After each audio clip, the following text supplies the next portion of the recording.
Nuevas son tus misericordias, oh Dios, cada mañana, y grande es tu fidelidad. Bienvenidos a nuestro tiempo devocional. Somos la Comunidad Cristiana Internacional City. Muy buenos días, querida familia. Bienvenidos a nuestro tiempo devocional. Somos la Comunidad Cristiana Internacional, la familia City.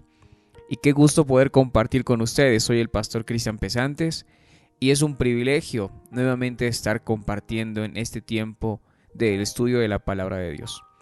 Hemos terminado ya esta Semana Mayor, la Semana Santa. Hemos tenido en las diferentes iglesias un tiempo muy especial, recordando la pasión de Jesús, ahí subido en una cruz y entregándose por amor a cada uno de nosotros. Así es que la verdadera pasión de Jesús somos nosotros. Por esa misma razón, no podremos olvidarnos de lo que fue la vida de nuestro Señor, de nuestro Salvador, el propósito de que se haya subido a una cruz a tomar el lugar que nos pertenecía, para que hoy seamos libres. Por esa misma razón, entonces estaremos estudiando esta semana acerca de aquella pasión de Jesús, lo que significa que Jesús también haya muerto en la cruz, y lo vamos a ver representado en ciertos personajes. Cuando hablamos de la pasión de Cristo, que somos nosotros, o que soy yo la pasión, la verdadera pasión de Cristo, aunque muy tarde entendí este amor, aún en esto podemos reflejar o expresar que amamos a Él. Hoy usted y yo tenemos la importancia de recibir a Jesucristo en nuestros corazones, de recibir al Señor Jesús como nuestro Señor y como nuestro Salvador. Dios nos está haciendo un llamado. Dios te está haciendo un llamado y no lo puedes dejar esperando. Hay quienes no aceptaron el llamado de Jesús, hay quienes no aceptaron el llamado de Dios, sino que más bien lo han dejado esperando. Pero aún Dios, en el libro de Isaías, en el capítulo 55, versículo 6, dice: buscad a Jehová mientras pueda ser hallado. Y esto es algo que debemos considerarlo. Debemos buscar a Dios mientras Él pueda ser hallado. No pensemos como el mundo lo hace. Nunca es tarde para alcanzar la salvación de Dios o para encontrarnos con Dios. Pero ¿qué tal si es muy tarde? ¿Qué tal si el día de mañana ya no estamos aquí y no aceptamos a Jesucristo en nuestro corazón? Va a ser muy tarde. Más bien debemos buscar a Dios mientras pueda ser hallado. Y con esto entonces quisiera que estudiemos 5 personajes que nos representan delante de Jesús, que algunos de ellos tuvieron ese encuentro con Jesús y que de cierta forma marcó algo en sus vidas, con lo cual nosotros nos vamos a identificar. Desde el trayecto de Getsemaní o después de Getsemaní hasta el momento en el que Jesús fue dejado en una tumba, hay 5 personajes de los cuales yo quisiera hablar. Y el primero de ellos se llama Malco.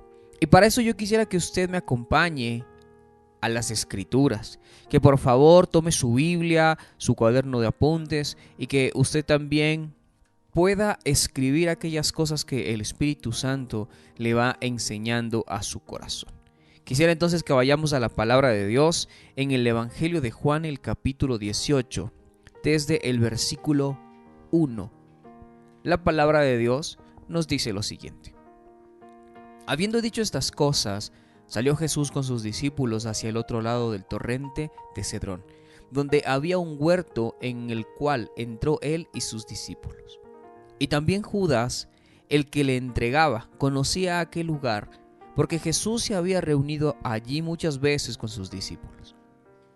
Judas, pues, tomando una compañía de soldados y alguaciles de los principales sacerdotes y de los fariseos, fue allí con linternas y antorchas y con armas. Pero Jesús, sabiendo todas las cosas que le habían de sobrevenir, se adelantó y les dijo: ¿a quién buscáis? Le respondieron: a Jesús Nazareno.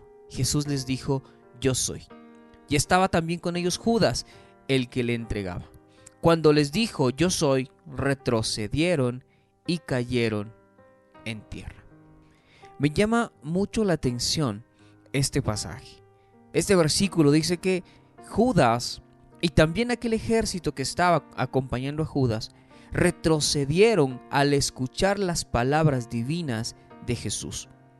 Y no solo retrocedieron, sino que también cayeron al suelo al escuchar decir a Jesús: yo soy. Había tal demostración en estas palabras de Jesús, de aquella presencia divina, de su majestad y de poder en aquellas palabras, al punto que sus enemigos no podían enfrentarlo, no tenían poder para enfrentar a Jesús. Jesús aquí con estas palabras deja escapar un rayo de su majestad, un rayito de su majestad divina, y muchos cayeron ante él. Con esto queda claro que Jesús estaba al control de la situación. Queda claro que Jesús estaba al frente de la situación. Jesús no tenía que ir. Jesús no estaba obligado a ir. Más bien, le era muy fácil y muy sencillo dominarlo. Y lo podemos ver en esto. ¿Cómo? En el que al escuchar las palabras de Jesús, estos hombres cayeron, retrocedieron y cayeron al suelo.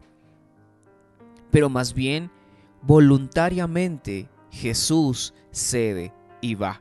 Y esto lo hace exclusivamente por amor a ti y por amor a mí. Siguiendo con la lectura, desde el versículo 7 dice: volvió pues a preguntarles: ¿a quién buscáis? Y ellos dijeron: a Jesús Nazareno. Respondió Jesús: os he dicho que yo soy. Pues si me buscáis a mí, dejad ir a estos, para que se cumpliese aquello que había dicho Jesús: de los que me diste, no perdí ninguno. Entonces Simón Pedro, que tenía una espada, la desenvainó e hirió al siervo del sumo sacerdote y le cortó la oreja derecha, y el siervo se llamaba Malco. Jesús entonces dijo a Pedro: mete tu espada en la vaina.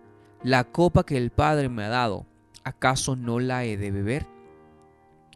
Pedro, después de su accionar en sus emociones, después de actuar conforme a lo que le dictaba a su impulsivo corazón, quizás por tratar de defender a su maestro, como horas atrás se lo había dicho: Señor, primero tendrán que matarme a mí para poder matarte a ti. Aquí, tras sus impulsos, Pedro, por defender a Jesús, lo que hace es sacar su espada, desenvainar su espada y cortar la oreja de este sirviente del sumo sacerdote. Lo cierto es que Pedro cargaba una espada y quizás era lógico en el momento, dado que había muchos ladrones o habían hombres violentos y era una manera de protegerse, de defenderse. Pero Pedro atacó a este sirviente. Y Jesús no elogia la acción de Pedro, sino más bien le dice que se detenga. Y lo hace por proteger a Pedro, por proteger la vida de Pedro, pero también para proteger a aquellos que venían a arrestarlo. Impresionante lo que hace Jesús. Aún en todo esto, nos demuestra su amor y su cuidado hacia los demás. Y termina diciéndole a Pedro: ¿acaso la copa que el Padre me ha dado no la he de beber? Con esto Jesús está diciendo: es importante que yo vaya a la cruz. Es importante que yo beba la copa que el Padre me ha ordenado que la beba. Con esto yo veo, sí, a un hombre obediente, a un hombre que amaba a Dios, de un hijo entregado a su Padre por pasión. Pero también yo puedo identificar algo aquí. Quizás el libro de Juan no me expresa lo que sucedió, más bien me da el dato de este hombre, de Malco, de este sirviente del sumo sacerdote, de la acción de Pedro, pero no me dice lo que sucedió después. Yo quisiera que me acompañen también al Evangelio de Lucas en el capítulo 22. Este Evangelio me añade algo más que Jesús hizo en ese momento. Lucas capítulo 22, en el versículo 51. La palabra de Dios me dice lo siguiente: entonces tomó la palabra Jesús y dijo: dejad, basta ya. Y tocándole la oreja, lo sanó. Miren este dato que el Evangelio de Lucas añade a esta situación. ¿Qué pasó aquí? Jesús no dejó el asunto como si nada hubiese pasado, sino que más bien se acercó a Malco, puso su mano sobre su oreja y la sanó. Y aquí quisiera entonces hablar de esta acción y lo que pudo causar en el corazón de Malco. Malco representa a todas aquellas personas que aborrecen a Jesús y que van tras de él para atacarlo, para blasfemarlo, para injuriarlo. Pero también Malco, a pesar de recibir un milagro de parte de Jesús, no creyó en él. Y hoy en día hay muchas personas que pueden ver los milagros de Dios, pero no lo pueden entender en su corazón. Y el no entender en su corazón les lleva a no creer en Jesús. Y quizás para ellos será una manifestación humana, será coincidencia, será suerte, pero no será un milagro de Dios. Y hay muchas personas hoy en día que tienen esa ceguera espiritual, que su corazón no les deja percibir lo que proviene de Dios. Representa también Malco aquellos que experimentan la misericordia de Dios. Claro que en este momento Malco se sentía muy frustrado, adolorido por lo que Pedro había causado, pero ahí es cuando Jesús se fija en la miseria que hay en el corazón de este hombre y extiende su compasión y extiende su misericordia y hace un milagro. La acción de este hombre quizás debía ser la de arrepentirse y de reconocer a Jesús porque hizo un milagro en su vida, pero más bien este hombre no lo reconoce. Aquí también nos vemos reflejados nosotros, en donde podemos experimentar la misericordia de Dios. Dios ve la miseria de nuestro corazón y llega a socorrernos.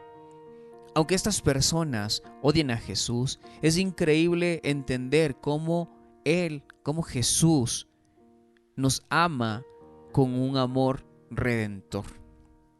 El Evangelio de Juan en el capítulo 15, el versículo 13, me enseña algo. Jesús mismo expresa el amor de tal forma que dice: nadie tiene mayor amor que este, que uno ponga su vida por sus amigos. No hay mayor amor que el de Jesús.